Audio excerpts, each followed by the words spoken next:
Hello mga mi! So January 25, 2024 ito, nung kasalan ng aking sister-in-law. Ngayon ko lang maa-upload dahil nga nawala yung ibang videos. So mga mi, sobrang ready ko na dyan. Tapos, yung koko ko mga mi! Nakakainis! Hindi ko man lang napaayos. Nakakatawa talaga. Sobrang kapal ng makeup ko. Sobrang ganda ng lehenga ko. Tapos yung koko, oh my God. Nakakahiya pero carry pa rin. Hindi ko talaga napaayos as in sa sobrang busy. Hindi ko na lang namalayan yung koko ko na hindi pala siya maganda.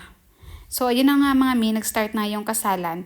Yung kasalan hindi ginanap dun sa simbahan, kundi dito dun ginanap sa kung saan ginawa yung jago, yung a day before sa kasal, dun ginanap yung kasalan kasi nga yung design doon ay hindi tinanggal.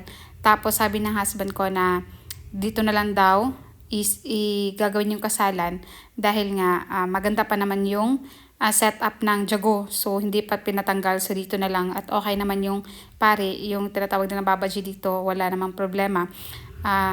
Na dito ganapin nga yung kasal. Yung sikisim nga palang mga may na tradisyon na ng kasalan ay kailangan ang palatandaan ng kasal ay kailangan mo umikot ng 7 beses sa gitna mismo ng binabasang Bible ng pare. So ayan yung ginagawa ng aking sister-in-law at ang kanyang husband, at kailangan nga nakasunod siya ng kanyang husband, hawak-hawak niya yung parang pink na tela. Tapos may ano yan sa loob hindi ko lang sure kung anong nasa loob niyan. Tapos hinahawakan niya yan, tapos yuyuko ka, tapos uupo, tatayo ulit, tapos iikot ka ulit. 7 beses ngang iikot ka habang nagbabasa ng Bible yung pare. Malaking Bible yung binabasa niya, yung tinatabunan ng orange na tela. Actually, sa mismong kasalan, ang umaattend lang ay yung mga close relatives lang talaga, yung side ng father-in-law, ng side ni mami, tsaka side ng groom. Yung mga kapatid lang nila. Yun lang yung umaattend sa kasalan. At tsaka yung mga cousins, mga malalapit na cousins lang. Yung iba ay nasa palace na. Tapos yung mga ibang bisita na nasa palace na. Medyo malayo kasi yung palace dito, yung kinuha naming palace, mga 20 to 30 minutes din siguro yung layo. Kasi wala ding malapitan sa amin na medyo okay yung palace. Kaya dun sa medyo malalayo, mga 20 to 30 minutes nga lang yung layo. Mas maganda kasi siya kasi bagong gawa. At hindi siya bagong palace, new renovated lang siya. So yun na nga, natapos na nga yung kasalan mga mi. At pagkatapos ng kasal, pumunta sila dito sa bahay, sa katapat lang ng bahay, dahil nga may simbahan dito na maliit na inaano ni mami. Siya yung nag-aalaga.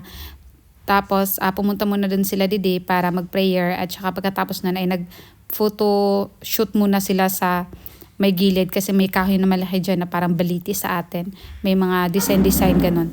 So nag-photo shoot muna sila dyan. Tapos ako naman dito daldal kasi nga likramo ako sa makeup ko mga mi. Dahil nga medyo nakakapalan ako, lalo na yung blush on ko. Parang puputok talaga sa kapal.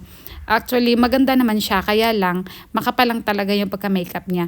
Yung husband ko nga, nagalit nung pagkadating namin galing parlor, galing sa salon, dahil nga, ang akala niya ay magpapais na ako ng buhok. Pero, ang pagkadating namin sa bahay, nakita nga niya ang kapal-kapal ng makeup ko. Sabi niya, i-remove ko daw yung blush on ko pagdating ng reception sa palace, tsaka tanggalin ko daw yung eyelashes ko. Kasi nga nasanay talaga siya sa akin na pag may mga okasyon, hindi talaga ako nagpapaayos mga mi. Ako lang nagme-makeup. Kaso, gusto ni Didi na ayusan nga talaga ako. At yung plano nga namin ay magpapaayos lang ng buhok. Tapos ako lang magme-makeup. Ngayon, naanon kami sa oras dahil nga medyo late na akong gumising. Tapos may mga ginawa pa kami. So doon na lang nagpaayos lahat sa salon. Pagkatapos ng pag-ayos ng salon, doon ko naman nakita yung aking kuko na hindi pala ayos. So wala na akong magawa. At ayoko namang mag-manicure pa dahil aabot yun ng minutes para naman anong tawag, matuyo. So, ayun na nga, dumating na kami sa palace, mami. So, first niyan yung arrive, dumating yung side ng groom. So, sasayaw yan sila. Pupunta dyan dito sa amin. Ayan, yung may ribbon. Kami yung nasa, dyan, sa gitna. Yung nakahawak na, plato, yung cousin niya ng husband ko, first cousin niya.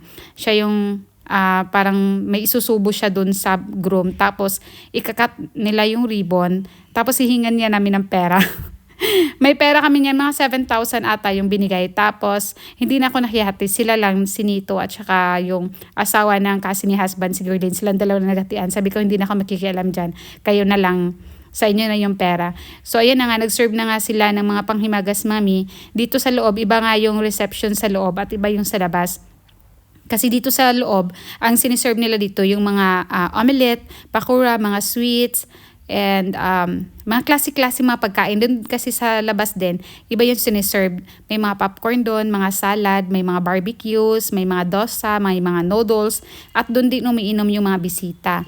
Bawal dito sa loob, doon umiinom sa labas yung mga bisita.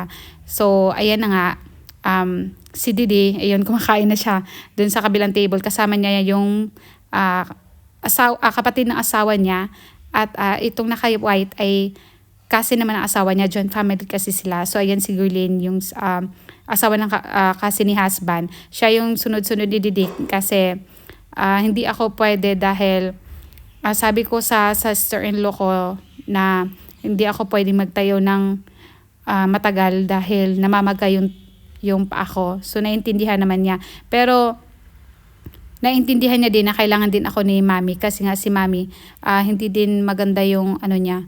Yung time na yon yung katawan niya kasi nga siguro sa walang tulog na ilang araw at siguro sa tension niya din dahil nga ikakasalan yung anak niya, tapos nag-iisa babae lang, mawawala na sa kanya, ganun ba. So maraming iniisip si mami ko, ayaw ko din iwan siya, kaya sunod na sunod ako kay mami, kahit masakit yung paa ko.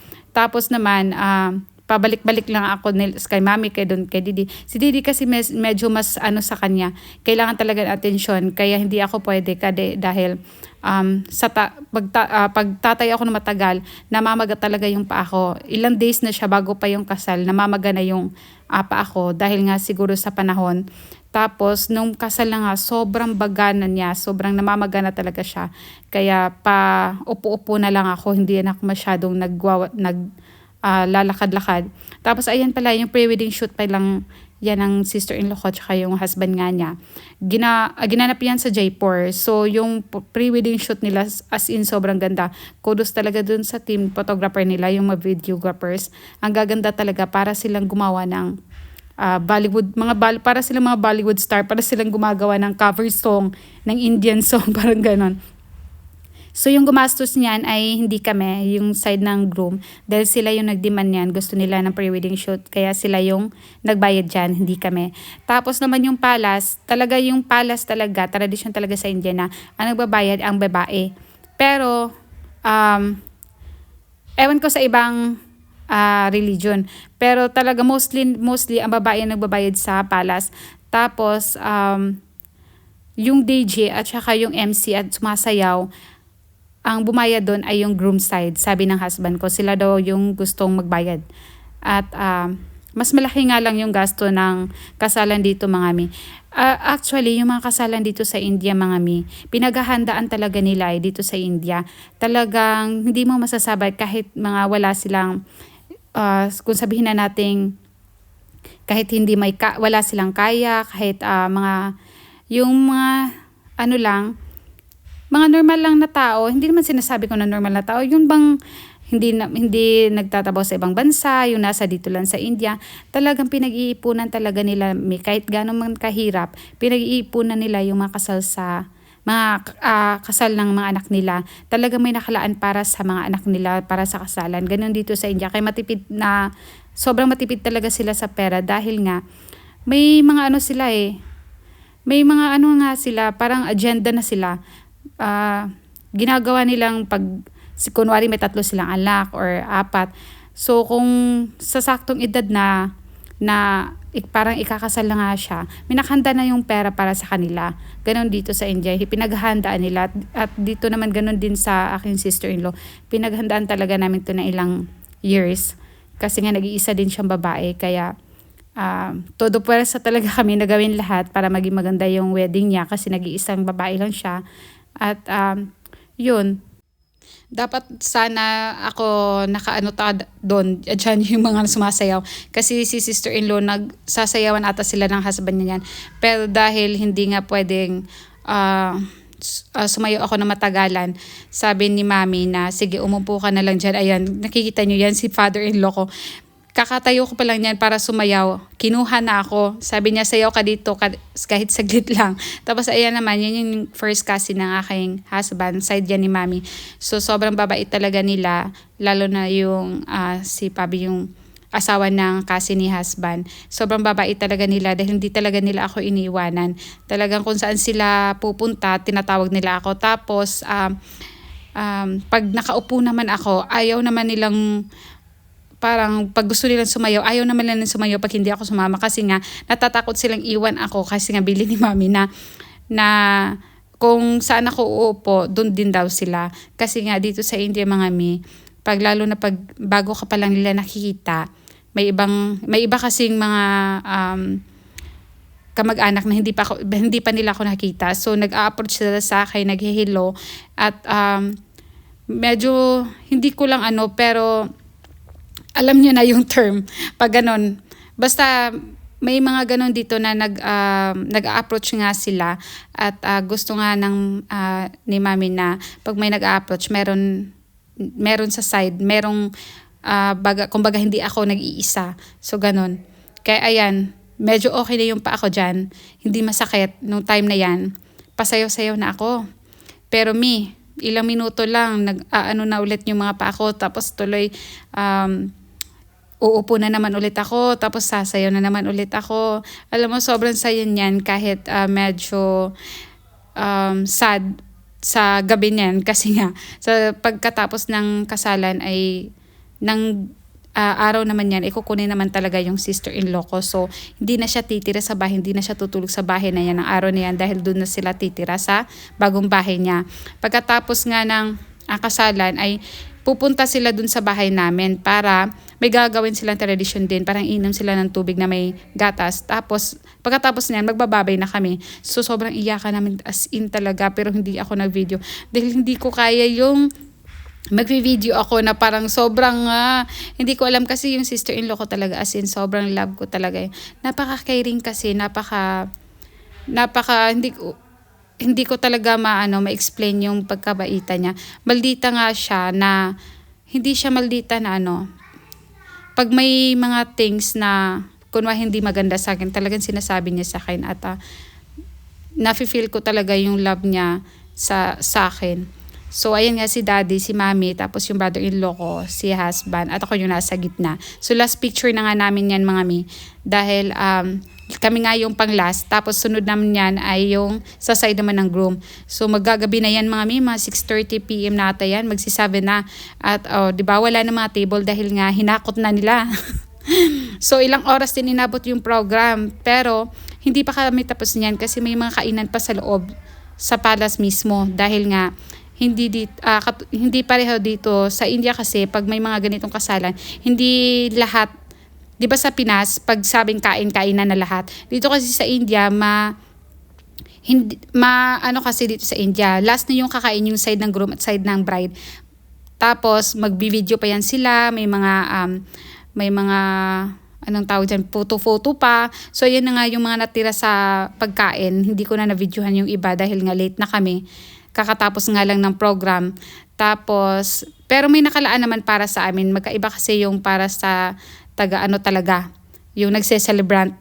Kasi may nagsiserve talaga doon na mga caterings, mga tawag doon, yung mga tao nila, nagsiserve sila doon sa amin. Kaya 75 people ata yung tao. Kaya hindi naman lugi talaga yung pera na ginastos dahil maganda naman talaga yung palace kasi nga ka-renovate lang. Before nakapunta na ako dito dun sa palace na ito, hindi siya ganito nung last time.